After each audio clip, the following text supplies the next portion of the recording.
अस्सलाम वालेकुम दोस्तों, कैसे हैं आप सब। उम्मीद है सब खैरियत से होंगे। जैसा कि आप लोगों ने थंबनेल में और हाइलाइट्स में देख लिया, मज़ीद इस बारे में शुभांकर मिश्रा जी क्या कहते हैं, चलें वीडियो में देखते हैं। वर्ल्ड कप 2023 के पहले अगर किसी ने सवाल पूछा होता कि आपकी टॉप 4 टीम कौन सी होगी, तो उसमें एक टीम तो पाकिस्तान जरूर होती। पाकिस्तान उस वक्त वर्ल्ड की नंबर 1 टीम थी। पाकिस्तान का बैट्समैन वर्ल्ड नंबर 1 था। शाहीन टॉप गेंदबाज में थे। फास्ट बॉलिंग दुनिया की सबसे क्लास कही जा रही थी। टॉप 5 में 3 बल्लेबाज नजर आ रहे थे। लेकिन कुछ ही महीनों के अंदर एशिया कप में इंडिया से पड़ी वो मार, और उसके बाद वर्ल्ड कप में एक के बाद एक शर्मनाक हार, और आलम यह है कि पाकिस्तान टॉप 4 में नजर नहीं आया। जिन टीमों से जीता उसमें श्रीलंका, बांग्लादेश जैसी टीमें थी। अफगानिस्तान ने भी उसे एक इंपॉर्टेंट मैच में 8 विकेट से हराकर शर्मनाक हार का सामना करवाया। लेकिन इसके बाद पाकिस्तान में ये बातें शुरू हुई कि बाबर आजम हटाए जाएंगे, बाबर आजम में गलती है, बहुत सारी बातें चल रही हैं। और रमीज रजा जो कि बाबर आजम की काफी खासम खास भी हैं, उन्होंने कहा कि बाबर एक बार जब पाकिस्तान पहुंच जाएंगे तो वो फैसला लेंगे कि उन्हें कप्तानी करनी है नहीं करनी है। हालांकि क्या ये फैसला पूरी तरह से बाबर के पास है कि करनी है नहीं करनी, या फिर ये है कि अभी इस्तीफा दोगे कल इस्तीफा दोगे। लेकिन वसीम अकरम का यह मानना है कि अकेला दोष बाबर आजम का नहीं होना चाहिए, और इस हार के लिए पाकिस्तान क्रिकेट का सिस्टम जिम्मेदार है, ना कि अकेले सिर्फ बाबर आजम जिम्मेदार है। बाबर आजम को इसके लिए अकेले बलि का बकरा नहीं बनाना चाहिए, ऐसा वसीम। हालांकि पाकिस्तान में तमाम लोग ऐसे भी हैं जो ये मानते हैं कि यार इस पूरे हार के लिए बाबर आजम को जिम्मेदार होना चाहिए, और उसका सिंपल सा फॉर्मूला है कि लड़ाई तो जीते नाम सरदार का, और अगर हारे तो भी नाम सरदार का। अब जो कप्तान है, अगर जीत का सेहरा उसके सर बंधेगा, अच्छाइयों को उसके सर पर बांधा जाएगा, तो फिर बुराइयां जब आएंगी तो फिर वो भी उसके सर पर जाएंगी, और ये कहानी निकल कर आई है। वैसे बाबर आजम की बात करेंगे तो बाबर एक कप्तान के तौर पर फ्लॉप हुए हैं, एक प्लेयर के तौर पर फ्लॉप हुए हैं, और उनके फ्लॉप होने का आलम यह है कि उनके सारे फैसले सवालों के घेरे में। एक प्लेयर के तौर पर भी बाबर आजम ने पिछले 4 जो बड़े मेगा इवेंट हुए हैं, जिसमें आईसीसी के 2 इवेंट्स हैं और 2 इवेंट एशिया कप, उन 4 इवेंट में 27 मैच खेलकर 719 रन बनाए, जस्ट 790। और उसमें भी अगर आप 150 रन हटा देंगे तो फिर बाबर आजम के 550 550 रन है, उतने रन जितने विराट कोहली ने अकेले 9 मैच में बना दिए या रोहित शर्मा ने बना दिए।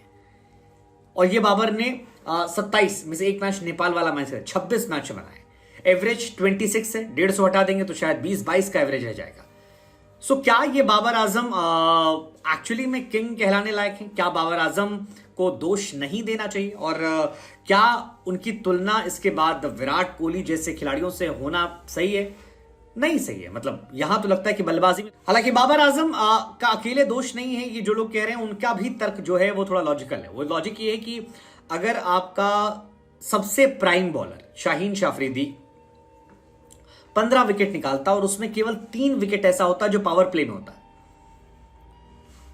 बाबर आजम के सबसे स्ट्राइकर बॉलर केवल 3 विकेट पावर प्ले में, सो फिर आप 9 मैच में 3 पावर प्ले, मतलब 6 मैच में अपने विकेट ही नहीं निकाले पावर प्ले में। और नीचे वाले विकेट जो तेज खेलने में आउट होते हैं उनको विकेट नहीं कहते, क्रिएट कर आउट करना। और कई मैचेस में शाहीन सबसे पिटे पिटाए गेंदबाज है। इनफैक्ट इस वर्ल्ड कप में जो वर्स्ट बॉलिंग फिगर रहा है वो एक मैच में, न्यूजीलैंड वाले मैच में, पहले हारिस रऊफ का हुआ और उसके बाद शाहीन शाफरीदी ने उस रिकॉर्ड को तोड़ दिया। सो सवाल यह है कि अगर आपका बेस्ट बॉलर नॉन परफॉर्मिंग है, आपका क्विकेस्ट बॉलर वर्ल्ड कप का सबसे पिटा पिटाया गेंदबाज है जिसने 48 साल क्रिकेट हिस्ट्री में सबसे ज्यादा रन पिटाए हैं, सबसे ज्यादा छक्के, 16 छक्के जो है वो अकेले हारिस रऊफ ने खाए, और तीसरा गेंदबाज जो है वो आया नहीं। आपके स्पिनर्स को विकेट लेना नहीं आता, जिसमें नवाज शदाब का नाम है, तो फिर कप्तान क्या करेगा? हालांकि शाहीन और हारिस के मामले में बाबर पर सवाल शायद ना हो, लेकिन नवाज और शदाब को लेकर होंगे, क्योंकि नवाज को उन्होंने मैच विनर कहा था, नवाज ने एक मैच जीता, और शदाब को बैक टू बैक मौके दिए, लेकिन शदाब को ना विकेट लेना आता है ना उनको रन बनाना आता है। सवाल बाबर आजम के टेम्परामेंट को लेकर भी होगा, क्योंकि बाबर आजम ने इस वर्ल्ड कप में कई ऐसे मैचेस रहे जिसमें 50 ओवर उनकी टीम खेल नहीं पाई। बाबर और रिजवान पर जिम्मेदारियां बहुत ज्यादा थी, और इन पर यह आरोप लगते थे कि इन्होंने दोस्ती यारी में टीम सेलेक्ट की। इन्होंने 11 प्लेयर अपने रखे, और 11 प्लेयर के अलावा 12वां प्लेयर जो है उसे कोई ऐसा तैयार नहीं किया कि अगर पाकिस्तान के 2-4 खिलाड़ी चोटिल हो जाते हैं तो फिर वहां रिकवरी हो जाए। जैसे फॉर एग्जांपल इंडिया है, सिराज चोटिल है तो बाहर प्रसिद्ध कृष्णा बैठा हुआ है, आपके हार्दिक पांड्या बाहर गए तो रिप्लेसमेंट बैठा हुआ है। अश्विन या कुलदीप या जडेजा में से कोई एक आध चोटिल हो जाए तो अश्विन आपके पास रिप्लेसमेंट है। सो इंडिया के पास रिप्लेसमेंट जो है वो अच्छा कर रहे हैं, लेकिन पाकिस्तान के पास वो रिप्लेसमेंट नहीं है। अब्दुल्ला शफीक 1-2 मैच में चल गए, वो इत्तेफाक था, अदरवाइज पाकिस्तान ने इनको तैयार नहीं किया, कोई भी नया प्लेयर तैयार नहीं किया, और इसके पीछे इनसिक्योरिटी कही जा रही है क्योंकि मैनेजमेंट 3-4 साल से इनके पास है, एक बड़ी लॉबी है जिसको आपने बाहर बैठा रखा है। आप जिन खिलाड़ियों को पसंद नहीं कर, जैसे कई बार आरोप लगता है कि पाकिस्तान में जो कराची किंग्स है उसका एक भी प्लेयर पाकिस्तान की टीम में नहीं था, बाकी सारी पीएसएल के फ्रेंचाइज का था, क्योंकि उसमें इमाद आते हैं, उसमें आपके मोहम्मद आमिर आते हैं, तो तमाम वो खिलाड़ी जिनसे आपकी बनती नहीं है उनके फ्रेंचाइज के एक भी प्लेयर नहीं है। क्या ये दुश्मनी वाली कहानी थी? खैर जो भी है, बाबर आजम अकेले बली का बकरा बनने चाहिए या नहीं, क्या सोच